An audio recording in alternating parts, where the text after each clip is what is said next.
Attention, information importante. Comme chaque année, je serai au Salon du Livre d'Histoire de Versailles les samedis 22 et dimanche 23 novembre pour interviewer 12 auteurs et pourquoi pas vous rencontrer finalement. Ce festival 100% Histoire, c'est à l'Hôtel de Ville de Versailles, entre autres, de 14h à 18h30. Venez rencontrer les auteurs et pourquoi pas préparer vos cadeaux de Noël, puis aussi vous faire plaisir évidemment. Bon à savoir, l'entrée au Festival Histoire de Lire nécessite la réservation en ligne de votre billet. On se retrouve là-bas, salut. Timeline, 5000 ans d'histoire, Richard Fremder. L'enfance médiévale, surtout en ville, se joue souvent dehors. Les ruelles, vous allez voir que c'est important tout ça, les places, les marchés sont le terrain d'apprentissage. On y court, on y crie, on y imite les adultes. Mais c'est aussi un espace de tous les risques, comme quoi ça n'a pas changé. La maladie, les accidents, la violence et les adultes mal intentionnés. Dans les grandes cités d'Italie, comme Bologne, Florence, les registres de justice mentionnent des enfants blessés, volés, parfois tués. Les jeunes garçons errent en bande, ils sont livrés à eux-mêmes. Les petites filles, souvent envoyées faire des courses ou des commissions, circulent seules dans des rues où rôdent les apprentis, les serviteurs et les soldats. Ce monde urbain est à la fois protecteur et dangereux. L'enfant y appartient à tous, on le surveille, on le gronde, on le corrige, on le punit. Mais cette surveillance n'empêche pas les drames. C'est là, dans ces rues, que se produisent la plupart des viols étudiés. Pas dans la clandestinité, mais dans des lieux ouverts, derrière une église, dans un atelier, au coin d'une ruelle, parce que les enfants sont visibles, disponibles et vulnérables. Et parce que la société médiévale, si elle aime ses enfants, ne les imagine pas encore comme des sujets, c'est plutôt des sujets qu'il faut protéger du monde adulte, si vous voulez. Et pour comprendre cette ambiguïté, il faut saisir le rapport médiéval au corps. Le corps de l'enfant n'est pas celui d'un être à part, mais c'est un corps en devenir. Il est perçu comme imparfait, inachevé, malléable. La médecine médiévale, qui est héritée d'Hippocrate, de Galien, repose sur l'équilibre des humeurs, les fameuses humeurs, le chaud, le froid, le sec et l'humide. L'enfant, c'est ce que disent les médecins, est un être humide. Son corps n'est pas encore tempéré. Cette humidité physiologique le rend fragile, dépendant, instable, mais aussi plus proche de Dieu. Son innocence corporelle le rend pur et donc digne de protection. Dans la peinture, dans les sermons, dans la liturgie, l'enfant incarne l'innocence. Le Christ enfant est au centre d'un immense culte. On le berce, on le couvre de baisers dans les images. On prie devant ces représentations comme devant une incarnation de la douceur divine. Mais ce même imaginaire peut aussi se retourner parce que l'enfant est innocent, il peut donc être souillé. Et parce qu'il est pur, sa corruption est d'autant plus scandaleuse. C'est cette idée, celle du corps pur, que l'adulte peut abîmer, qui fonde la gravité du viol dans la pensée chrétienne médiévale. Du coup, le crime sexuel contre un enfant n'est pas vu d'abord comme une atteinte à sa volonté, mais comme une profanation. Le corps de l'enfant est sacré non pas pour lui-même, mais pour ce qu'il représente, la création divine non encore entachée par le péché. Le viol d'un enfant, c'est donc le sacrilège absolu, la souillure du symbole de l'innocence. Et c'est cette vision profondément religieuse qui explique la sévérité de la justice médiévale, mais aussi son ambiguïté, parce qu'elle punit le pécheur plus qu'elle ne protège la victime. J'allais dire, ça n'a pas beaucoup changé. Alors on le sait, le monde médiéval n'est pas tendre. La violence y est partout, dans les gestes, dans les mots, dans les lois. Les enfants voient la guerre, c'est vrai, la mort, c'est vrai, la souffrance, dès leurs premières années. Ils apprennent en fait à vivre avec. Les jeux eux-mêmes reproduisent la brutalité du monde, les combats simulés, les joutes, les affrontements de bandes. L'enfant est dressé, si vous voulez, à endurer. La discipline du corps prépare forcément celle de l'âme. Mais cette brutalité n'exclut pas la compassion. Les textes religieux multiplient les exhortations à la charité envers les enfants pauvres, les orphelins, les abandonnés. Les confréries créent des hospices, des institutions d'accueil, des hôpitaux pour nourrissons. Vous savez que les cités italiennes inventent même des roues d'abandon. Ces sortes de cylindres en bois, vous savez, où on dépose anonymement un nouveau-né pour le confier à l'hôpital.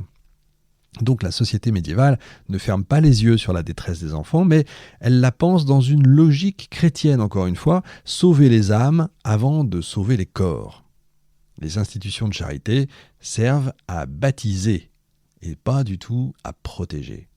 Cette hiérarchie morale se retrouve forcément dans la justice. L'enfant victime d'un crime n'est pas considéré comme un individu à défendre, mais comme un être dont la pureté violée appelle la punition du coupable. L'enjeu donc, il est spirituel autant que social. Il faut restaurer l'ordre et non pas consoler la douleur. Autre différence essentielle, au Moyen-Âge, l'enfant parle peu.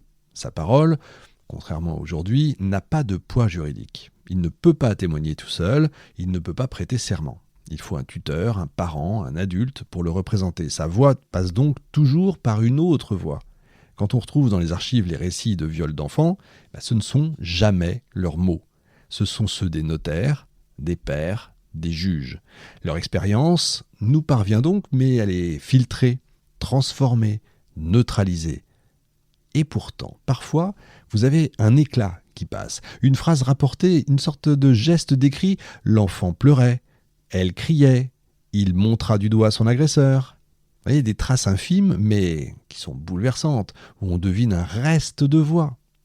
C'est comme si on entendait la voix du gamin.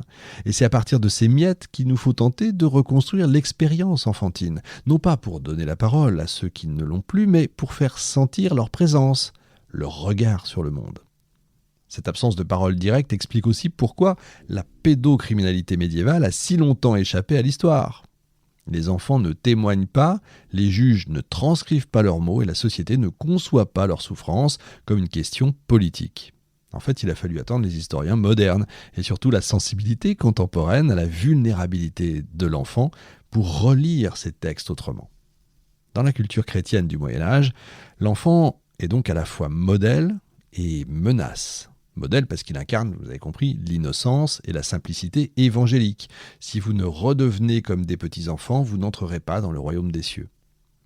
Mais c'est aussi une menace parce que son corps rappelle la chair, la tentation, la faiblesse. Ça peut paraître dingue, mais c'est vrai. L'enfant est pur, mais il est fragile.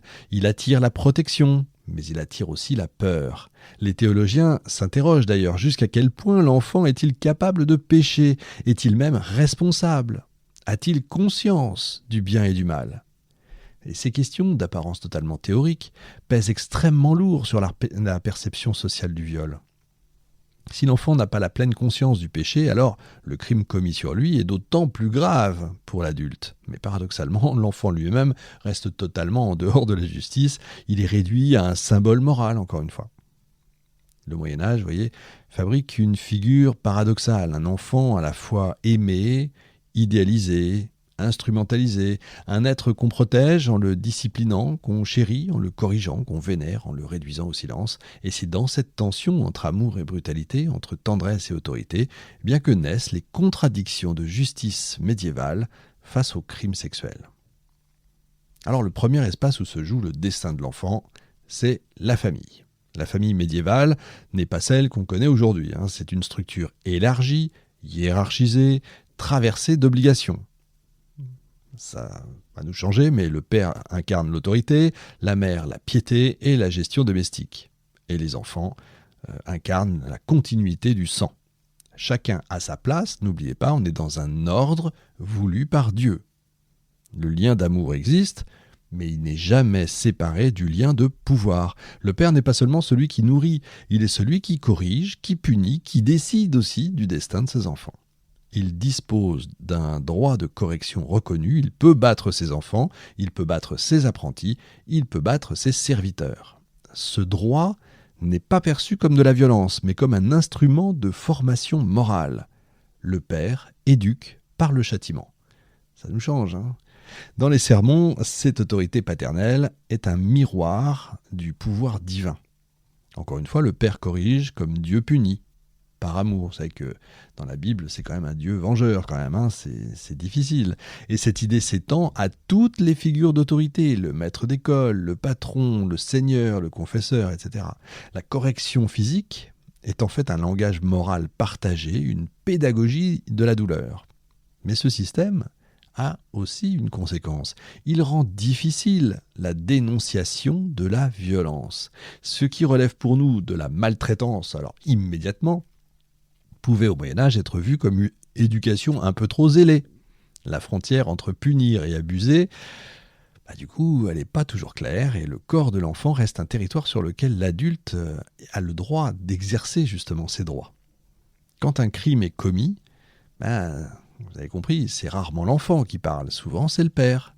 Et sa plainte n'est pas d'abord celle d'un homme révolté par la souffrance de sa fille ou de son fils, mais celle d'un chef de famille dont l'honneur a été atteint. Parce que le viol au XIVe siècle, c'est pas seulement une violence, vous avez compris, c'est une souillure. La victime est marquée, mais c'est la famille en fait qui porte la honte, pas la victime. Dans les registres de Bologne, on lit des phrases comme « il a défloré la fille de »,« il a commis sur l'enfant une œuvre contre nature ». Mais presque jamais, voire quasiment jamais, l'enfant a souffert. L'émotion n'est pas dans les mots, elle est dans la plainte indirecte, dans le geste d'un père qui ose franchir la porte du tribunal, parce que dénoncer, c'est aussi exposer sa propre honte. Cette logique de l'honneur, profondément enracinée, explique aussi pourquoi certaines affaires ne parviennent jamais devant la justice. Beaucoup restent confinés dans le secret des familles, ou se règlent par compensation, une somme d'argent, un mariage arrangé, un bannissement. Les archives ne gardent trace que des cas forcément extrêmes, ceux qui deviennent affaires publiques. Mais derrière ces silences, l'historien, lui, perçoit une réalité plus large, plus diffuse, celle d'un monde où le viol d'enfants, loin d'être accepté, est redouté, mais aussi redouté pour ce qu'il révèle, pour la honte qu'il fait peser sur les siens. Dans la pensée chrétienne médiévale, l'enfant n'est pas entièrement innocent. Il est marqué par le péché originel. Vous voyez pourquoi c'est important de parler de nos racines chrétiennes. C'est pas une question de politique, c'est une question en fait de vie quotidienne, de tous nos rapports avec la vie quotidienne. Vous voyez que dans les tribunaux, parce qu'on parle de Bologne, mais c'est la même chose partout. Avec Bologne, on a les documents, mais si on avait les documents en France, j'aurais pu prendre une ville française, c'était la même chose. Donc, je reviens à l'enfant qui n'est donc pas entièrement innocent. Il est marqué par le péché originel dès le départ. Baptisé, il est alors purifié, mais il reste faible. Il est soumis à la chair et il est capable de chute. Timeline, 5000 ans d'histoire, Richard Fremder.